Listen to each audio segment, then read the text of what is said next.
It was the kind of town where everyone knew your business before you did. But even in a place like that, I was invisible. My name is Ethan Parker, but most people just call me E. I'm 32, living in Ashford, a quiet town nestled on the outskirts of Richmond, Virginia. Ashford's a lot like those small towns you read about in novels, charming in a way that's often overlooked. The streets are lined with rows of maple trees, and the occasional bicycle bell rings out as kids ride past. There's a small town square, a couple of cafes, and the town library, which frankly looks like it's stuck in the 80s. But it's where I work. I'm an archivist at the Ashford History Center, surrounded by dusty old documents, forgotten letters, and pictures from a bygone era. It's not a glamorous job, but it's my job. I spend my days organizing letters, photos, and records from people who've long since passed away. It's peaceful, really, but in the eyes of my family, it's a joke. Still stuck in that archive, huh? My cousin Josh often teases me at family gatherings, his voice laced with mockery as he swirls his drink. Man, I don't get it. Odd. You could have a real career. To them, I'm the odd one out. It's the only Parker who hasn't jumped into the family business of finance and real estate. My dad, Richard Parker, is a well-known financier in Richmond, running a successful investment firm that's always on the go. His younger brother, Uncle Ben, is his partner, the one who knows all the right people and shakes the right hands. They live in a world of boardrooms, golf courses, and five-star hotels, while I live in a small apartment with bookshelves stuffed with old history books. I'm 32, but I might as well be 72 in their eyes. My cousins, like Josh, drive new cars and throw lavish parties, while I'm just the guy who brings the old family stories to life, stories that no one's interested in anymore. Still, there's one place where I don't feel so out of place: my grandmother's house. It's an old, worn-down Victorian just outside town, surrounded by wildflowers and tall grass. My grandma, Elizabeth Parker, and Grandpa Frank raised me when my parents were too busy with their business. Grandma is a kind, silver-haired woman who always smells like lavender and tea. Grandpa Frank, well, he's the one who really made an impression. Grandpa Frank, with his thick glasses and his slow, measured speech, always seemed like he knew something the rest of us didn't. His house is filled with old books, knickknacks from travels I'll never be able to afford, and an ever-present smell of musty wood. My family didn't pay much attention to Grandpa. To them, he was just an old man who lived in the past. They thought he had nothing valuable except his stories. I remember one family gathering when Uncle Ben scoffed, "Elizabeth, you're still living in that house? It's falling apart. Why don't you sell it? Could bring in millions," my dad added, with his usual indifference, let's be honest. Frank isn't doing anyone any favors with that crumbling place. I could feel the weight of their words, but Grandpa Frank didn't flinch, just sat there, his eyes lost in thought, staring out the window as if he was seeing something none of us could. But to me, Grandpa was everything. He always had a way of making me feel seen, even when no one else did. Every Saturday, I'd drive my old car over to their house, a rusting heap of metal. But it worked, and we'd sit by the fireplace. Grandpa would tell stories, not about the past that everyone else thought was irrelevant, but about the secret histories, the hidden lives. He had a way of weaving a narrative that pulled me in, leaving me hungry for more. "You know, Ethan," he said one afternoon, eyes gleaming, "the world is full of secrets. People spend their lives hiding things, and sometimes the things they hide are bigger than they can ever imagine." Grandma would always chuckle at this, shaking her head as she stirred her tea. Thank you. "You're always talking like that. Don't fill the boy's head with your spy stories." But I knew she didn't mind. She loved hearing his stories as much as I did. It was like I was living in a storybook, one with twists and turns I couldn't even begin to understand. My parents, my cousins, they all went on with their fast-paced lives. But in that old house, with Grandpa telling his stories by the fire, I felt like I was part of something important, something meaningful. One night, everything changed. It was late fall when everything started to feel different. It was a cold Friday evening when I visited my grandparents, like the kind of night when you can't escape the chill even if you're inside. The fire was crackling as usual, but there was an odd tension in the air. Grandma had already gone to bed early, leaving just the two of us in the living room. Grandpa Frank was sitting in his favorite armchair, a cup of black coffee in his hands, but his gaze wasn't on the flames.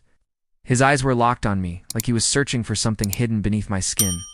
"Ethan," he began slowly, his voice lower than usual, "do Do you ever wonder if there's a secret out there that could change everything you know about the people you love? I laughed, trying to lighten the mood. Like one of your spy stories, Grandpa. I can't get enough of those.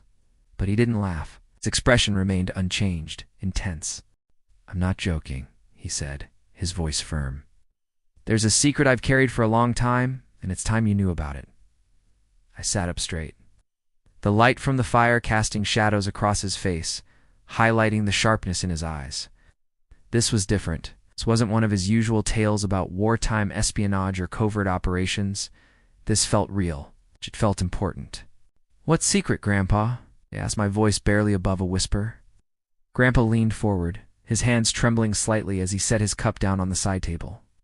If you knew what I knew, Ethan, about your father and uncle, about what they've been involved in, well, I'm not sure you'd look at them the same way. A knot tightened in my stomach. My mind raced, trying to piece together what he was saying. My father, Richard Parker, a man who seemed to live above the rules, involved in something shady. My Uncle Ben, the family's golden child, always so polished, so perfect. It didn't make sense. What are you talking about, Grandpa? I asked again, my heart beginning to pound. What could they possibly be hiding? Grandpa's face softened, and for a brief moment I saw something vulnerable behind his eyes. He leaned back in his chair, sighing heavily. I can't tell you everything, Ethan, he murmured, but I can tell you that I've been watching them for years. They've been involved in things that go far beyond business deals and investments, things that could destroy them, maybe the whole family. I felt a chill, one that had nothing to do with the cold autumn air. Grandpa's words hit me harder than I expected. My family, the people I'd always trusted, the ones who'd made me feel like an outsider, had secrets I couldn't even begin to fathom. I wanted to press him further, to demand answers, but he just shook his head. I've kept this hidden for too long, Ethan, he continued, his voice soft but steady. I've seen enough to know that there's a point when the truth has to come out, and maybe, just maybe, we're the one who has to bring it to light. The weight of his words settled on me like a heavy stone. I opened my mouth to say something, but I didn't know what to ask. I couldn't process the idea of my family, my own blood being involved in something so dark. Grandpa placed his hand on my shoulder, the warmth of his touch a stark contrast to the gravity of his words. I've left something for you, Ethan. Something that will explain everything. It's in the old house, the one down by the river. You'll know what to do when you find it. Trust yourself. The room seemed to close in around me. I wanted to ask more. I wanted to demand answers, to force Grandpa to explain exactly what he meant. But all I could do was nod. He trusted me, and I didn't know why, but I trusted him too. That night, as I drove back to my apartment, Grandpa's words swirled in my mind, unanswered questions echoing in my head. What did he mean by the old house? And why had he left me with this burden? Why not my father or uncle? But as I lay in bed later that night, I couldn't escape the unease gnawing at me. There was something more to this. Something hidden beneath the surface, just waiting to be uncovered. Grandpa Frank had been hiding something. And somehow, it felt like the key to everything was buried in that mysterious old house. The next day, I couldn't shake the feeling that something was drawing me toward that old house by the river. Grandpa's words lingered in my mind like a constant hum, and every little thing I did felt somehow connected to the mystery he had left behind. I couldn't tell anyone what Grandpa had said. My mother would worry, my cousins would laugh, and my father, well, he would dismiss me as just another one of those imaginative Parker kids who never quite got the family business. I called in sick to work that morning, grabbed some coffee, and drove straight to Ashford. The sun was barely up, the fog rolling off the river, and the trees were bare, their skeletal branches creaking in the wind. The familiar roads felt different now, as if they were leading me to some hidden part of the world I didn't know existed. When I reached the outskirts of town, the familiar sight of the old house near the river came into view. It was everything Grandpa had described, dilapidated, like something out of an old ghost story. The house was small but solid, with faded white paint peeling off the siding, and a roof that sagged in places like it was holding its breath. It looked as though it hadn't seen life in decades. I parked my car outside the gate, the rusted metal creaking as I stepped out. The wind had picked up, and the chill cut through my jacket as I made my way toward the front door. As I approached, I realized that I wasn't just walking into an abandoned house. I was walking into a piece of my family's history that had been buried for years. The brass key Grandpa had given me was cold in my pocket, its weight reminding me that this wasn't just some old house. It was part of something much larger, something much darker. I pulled the key out, feeling the cold metal bite into my palm. It fit perfectly into the lock. The door creaked open, as if the house was waking up from a long, forgotten sleep. Inside, the air was thick with dust. The furniture was covered in white sheets, and the floor creaked with every step I took. The house was empty, but it felt full of secrets, full of memories that had been forgotten by time. I walked through the rooms, trying to get a sense of the place. There was nothing in the living room except for an old rug and a single lamp that barely worked. The kitchen was similarly barren, with cracked tiles and a rusted stove. But there was one room I hadn't checked yet, the basement. I hesitated. Something about basements always made me uneasy, even more so when I knew that Grandpa had left something important down here. But I had no choice. I had to know the truth. The stairs leading down were narrow and steep, and as I descended, the temperature seemed to drop. I could hear my breath echoing in the silence, and for a moment, I thought I heard something else, a faint whisper, just on the edge of hearing. I reached the bottom, and the darkness hit me like a wall. The flashlight on my phone barely illuminated the small room, revealing an old wooden table in the center, covered in dust. But it was the small locked box on the table that caught my attention. It was a strange old thing, with brass corners and a rusted padlock. I walked toward it, my heart racing. Grandpa's words echoed in my mind. "You'll know what to do when you find it." I could feel the weight of his trust in me, and I knew this was it. This was the moment that would change everything. The $10 bill Grandpa had left me felt like a weight in my pocket. I pulled it out, turning it over in my fingers. It seemed like such a small, meaningless thing, but something about it felt important. I examined the serial number again, trying to make sense of it. 1417. I looked at the box, the padlock, and then back at the bill. Without thinking, I slid the bill into the lock, pressing it into the mechanism. A soft click echoed in the silence, and the lock fell open. My heart skipped a beat as I lifted the lid. Inside there was a thick bundle of yellowed papers, a small leather-bound journal, and a flash drive. I picked up the journal first, my hands trembling as I opened it. The handwriting inside was Grandpa's neat, precise, and filled with strange symbols and codes I couldn't understand. The journal wasn't just a record of events. It was a history of someone else's life, a life that Grandpa had lived in secret. I flipped through the pages, each entry more perplexing than the last. One entry detailed a meeting in Berlin in 1978 with someone called K.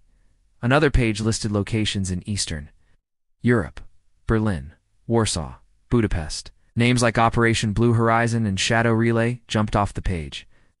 I stopped at a photograph taped inside. It showed a younger Grandpa, dressed in a suit, standing beside a man in a military uniform. The caption read, CIA Operation Blue Horizon, 1978. I dropped the journal, my hands shaking. This wasn't just a hobby for Grandpa. He wasn't just a history buff. He had been a part of the very stories he had told me, living a life I'd never known. I could barely breathe as I reached for the flash drive. My fingers were numb as I plugged it into my phone, hoping for some answers. A video popped up. It was an old recording, Grandpa, sitting in his chair by the fire, just like he had been the last time I saw him. "Ethan," he said, his voice steady but filled with emotion. "If you're watching this, it means you found the truth. You found the key to our family's history. And you found something far more dangerous than you realize. Your father and your uncle. They've crossed a line, Ethan. A line I never thought they would cross." My stomach turned, the weight of Grandpa's words hitting me like a punch to the gut. "I've known for years," Grandpa continued in the video. "I've watched them, watched as they built their empire on lies, on illegal deals. But I couldn't do anything about it, not without risking everything. You're the only one I trust, Ethan, the only one who can stop them." I felt a cold chill run down my spine. Grandpa had been watching my father and uncle. He knew everything, but had kept silent for years. And now it was up to me to decide what to do with the knowledge he had left behind. The air in the basement seemed to thicken around me as I sat there, staring at the flash drive in my hand. Grandpa's voice echoed in my mind, every word cutting through the stillness. "You're the only one I trust." The weight of his trust felt suffocating now, as though he had passed the burden on to me without realizing how heavy it would be. My father, Richard Parker, a man I had always admired, always seen as a pillar of success, was hiding something. And Uncle Ben, the charming, polished man who always had a plan, always had the right answer, he too had been living a lie. How long had Grandpa known? How many years had he spent watching, waiting for the right moment to pass this responsibility on to me? I couldn't breathe. I couldn't move. The basement was suddenly too small, the walls closing in on me. I stood up shakily, trying to gather myself. What was I supposed to do with this? What was the right thing to do? I took a deep breath, trying to steady my nerves. Grandpa had trusted me. He had given me the key to unlock a door that had been closed for decades, and now there was no turning back. I packed the journal, the flash drive, and the stack of papers back into my bag. The old house, with its peeling walls and abandoned rooms, suddenly felt like a tomb, as if it was waiting for me to decide what came next. As I walked back to my car, the weight of what I had just uncovered pressed down on me like a mountain. Driving back into Ashford, I couldn't shake the feeling that I was being watched. My mind was racing, and all I could think about was what Grandpa had said in that video. "You're the only one who can stop them." What did that mean? Could I really take on my father and uncle, expose everything they had worked for all these years? I thought about going to the police, about showing them everything Grandpa had left behind. But what if it was too much? What if it shattered my family forever? I wasn't prepared for that. I didn't know what to do, who to trust. That night I couldn't sleep. The house felt empty without Grandpa's voice, without Grandma's comforting presence. I paced back and forth, trying to figure out my next move. The flash drive was still sitting on the table, mocking me with its silence. I had to make a decision. The next morning, I couldn't wait any longer. I grabbed the flash drive, the journal, and the papers, and headed to my workplace, the Ashford History Center. There was one person I could trust, Dr. Amelia Brooks, the history professor at Ashford University. I had worked with her before on some projects, and she was one of the few people who shared my passion for history in the past. She was also someone who would know what to make of Grandpa's cryptic notes, and perhaps help me decode what was truly happening in my family. When I arrived at the university, the morning sun had barely broken through the clouds, casting long shadows on the old brick buildings. I made my way to Dr. Brooks' office, my heart hammering in my chest. I knocked on her door, and when she called out, I stepped inside. "Ethan!" Dr. Brooks greeted me with a warm smile, though there was a glint of curiosity in her eyes. "What's all this about? You look like you've just seen a ghost."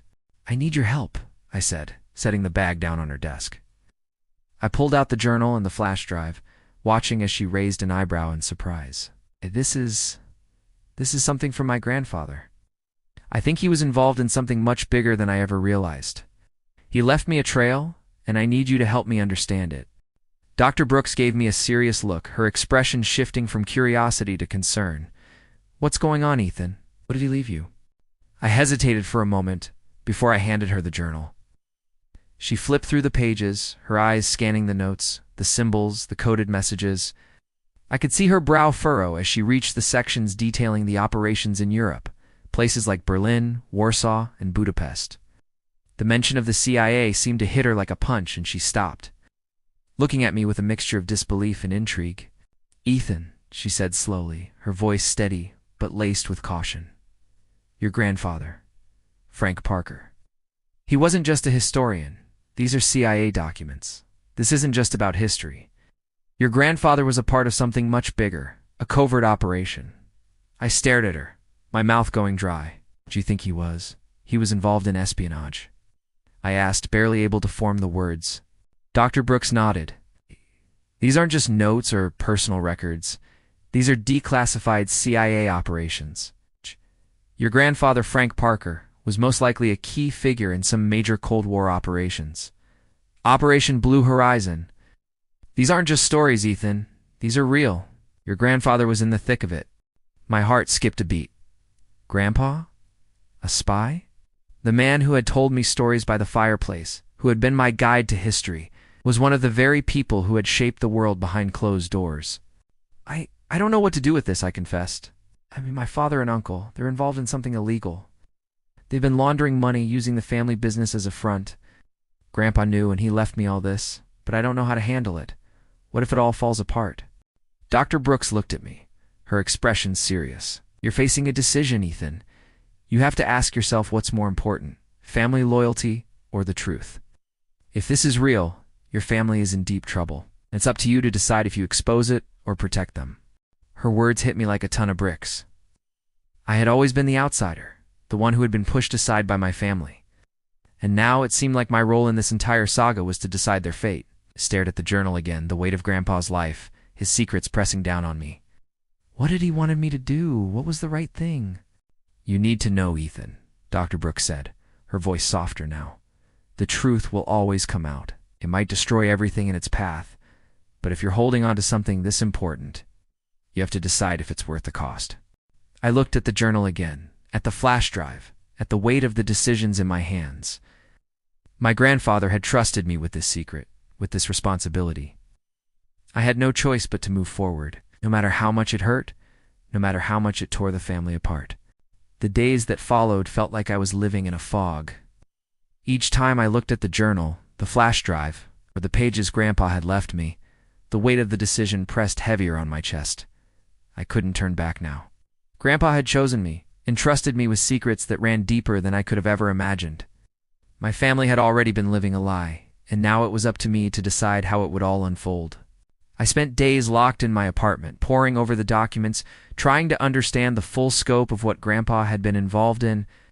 Each page revealed more details, more covert operations, more evidence that pointed to one undeniable truth. Grandpa had been part of something far bigger than I could have ever known. I looked at the names, the dates, the locations. Everything was connected to the Cold War, to espionage, to a world my family had never even hinted at. But then there were the other files, the ones that made my heart race every time I saw them, the ones that held my father and uncle's names. I had seen the notes about the money laundering, the fraudulent charity, and the illegal deals they'd been running through the company. It was all laid out in black and white, impossible to ignore. Grandpa had watched them. He knew what they were doing. He had left me with the decision to expose it all. The truth was undeniable, but so was the cost. My father, the man who had built our family's empire, who had always been the center of everything, was at the heart of this mess. Uncle Ben, my sharp, calculating uncle, was tangled up in it too. I could feel the pull of loyalty. Could I really protect them, knowing the truth? Could I ignore what Grandpa had entrusted to me? That night, as I sat in my apartment, the rain tapping softly against the window, I made my decision. I couldn't stay silent. Grandpa had chosen me for a reason. It trusted me with the burden of exposing the truth, even if it meant losing everything. I couldn't let my family's empire stand on lies. I reached out to Harold Steinberg, Grandpa's lawyer, and told him I needed to meet. When I stepped into his office the next morning, I could feel the heaviness of my decision settle on me like a lead weight. "You're certain about this, Ethan?" Harold asked as I sat down across from him, the documents spread out between us.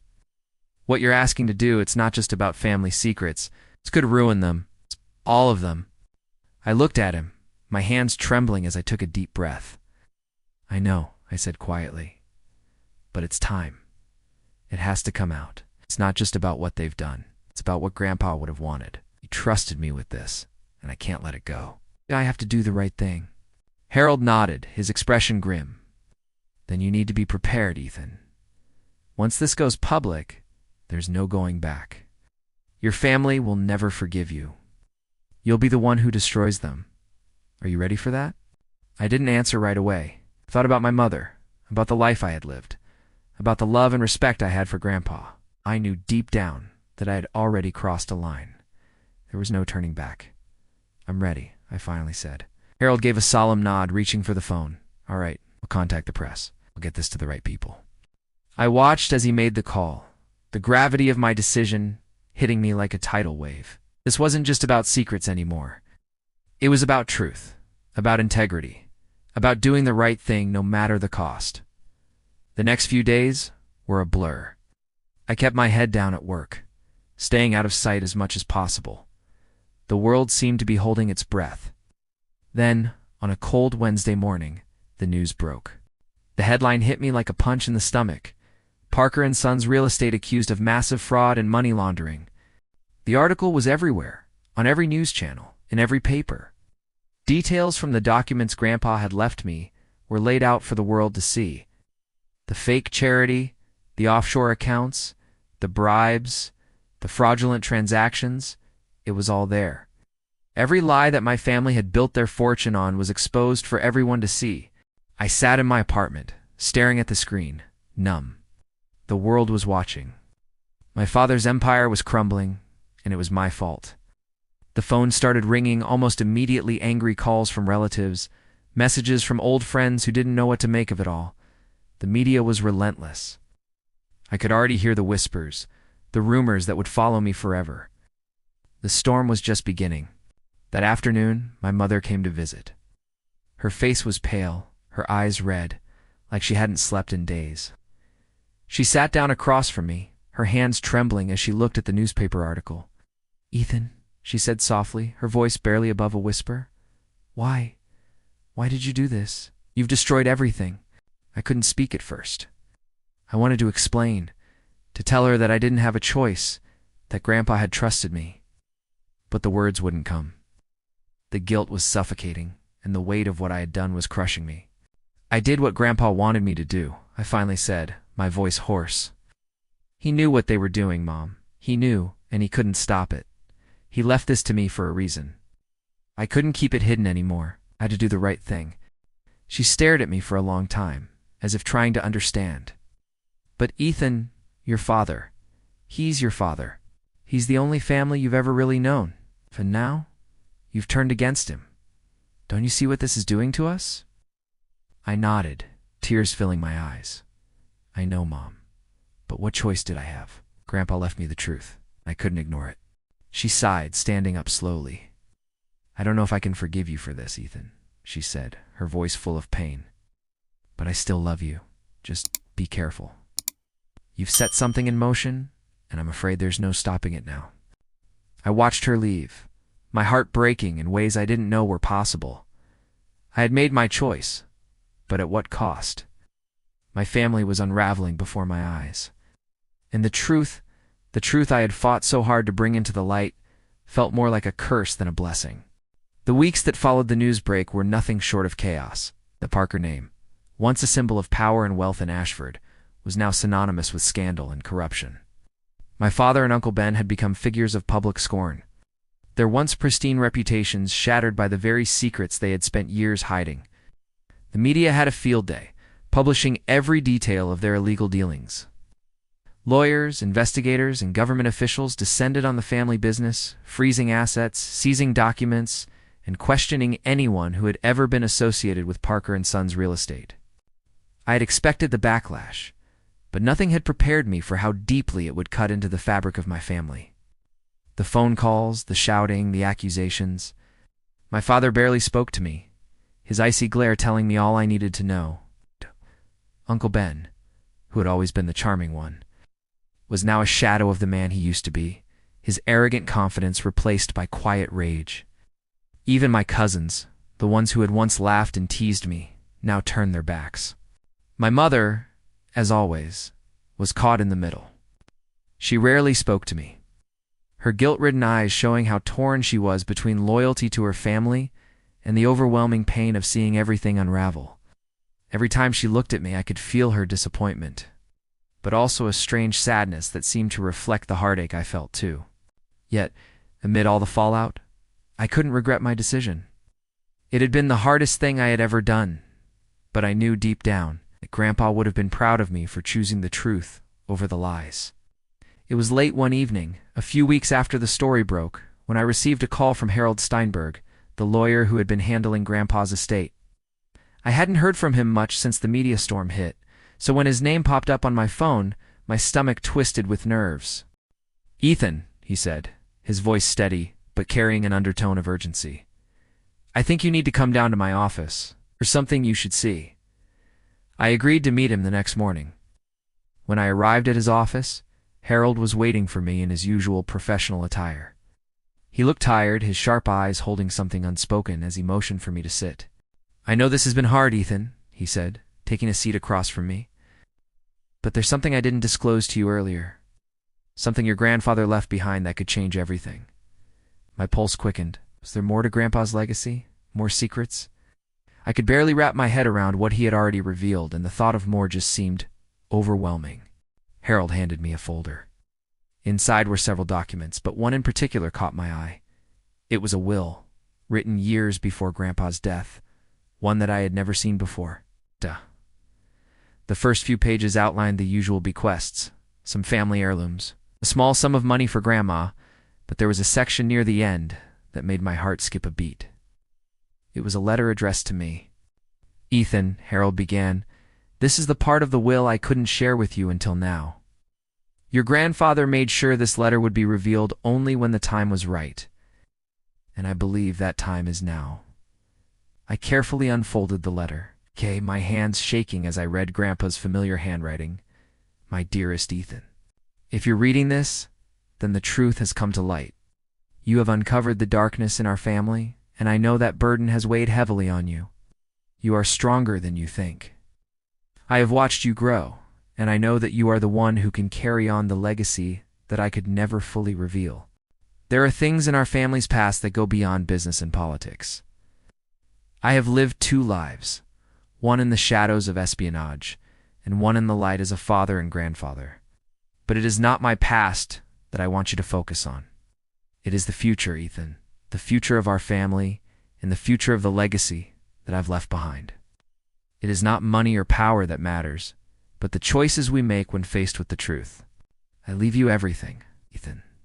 The wealth I have accumulated, not just the estate or the investments, but the responsibility of ensuring that the truth does not destroy us all. Use the fortune wisely for the greater good, just as I have always believed you could. You will know what to do, and I trust that you will do it with honor, just as you have already proven you can." I sat there, stunned. Grandpa had left me everything. The fortune, the estate, the business, everything that was hidden behind the facade of Parker & Sons Real Estate. It wasn't just money, though. It was a legacy, a choice. He had trusted me to take the family's wealth and turn it into something meaningful. But the weight of the letter didn't ease the pain of the destruction I had caused. I had made the right choice. But what was the cost? "I think I understand now," I said quietly, folding the letter and looking up at Harold. This isn't just about protecting the family. It's about making sure the truth is used for something good. Grandpa wanted me to turn this around, to use everything he left for something meaningful." Harold nodded. "That's exactly it. And with the right guidance, the estate can be used to help others to build something that honors your grandfather's true legacy." The world outside the office felt different when I stepped back into it. The rain had stopped, and the sky was clearing. For the first time in weeks, I felt a sense of clarity. I wasn't just cleaning up a mess anymore. I was rebuilding something. I was creating something new. In the weeks that followed, I began the process of reworking the family estate. I set up a foundation in Grandpa's name, the Frank Parker Legacy Fund, dedicated to supporting education for underprivileged children. Just as Grandpa had always dreamed, the wealth I inherited wasn't just about protecting the family. It was about creating a new future, one based on truth, education, and opportunity. I used part of the estate to establish scholarships, build schools, and provide grants to families who needed help. The rest, I invested carefully, ensuring that the wealth would grow and continue to benefit future generations. It wasn't easy. There were plenty of obstacles. Many from the remnants of my family who still refused to accept the changes, but I knew I was on the right path. As for my family, things never returned to what they once were. My father and Uncle Ben were both indicted for their role in the illegal activities, and the company was dismantled. My cousins disowned me, and most of the extended family stayed silent, unwilling to even acknowledge me. But there was peace in the quiet that followed. I had done what Grandpa had asked me to do, and in doing so, I had found my own path, one that didn't rely on the lies that had kept my family together for so long. I would never forget the pain of losing them, but I knew it was the price I had to pay for the truth. As I stood at the ribbon-cutting ceremony for the first school funded by the Frank Parker Legacy Fund, I felt Grandpa's presence beside me, his approval in the air. This was the legacy he had wanted, not the empire of real estate and wealth that had crumbled around us, but the chance for something better, something lasting. And as I watched the children step into the new school, I realized something. Sometimes, the truth isn't about destroying what's broken. It's about building something better with what remains.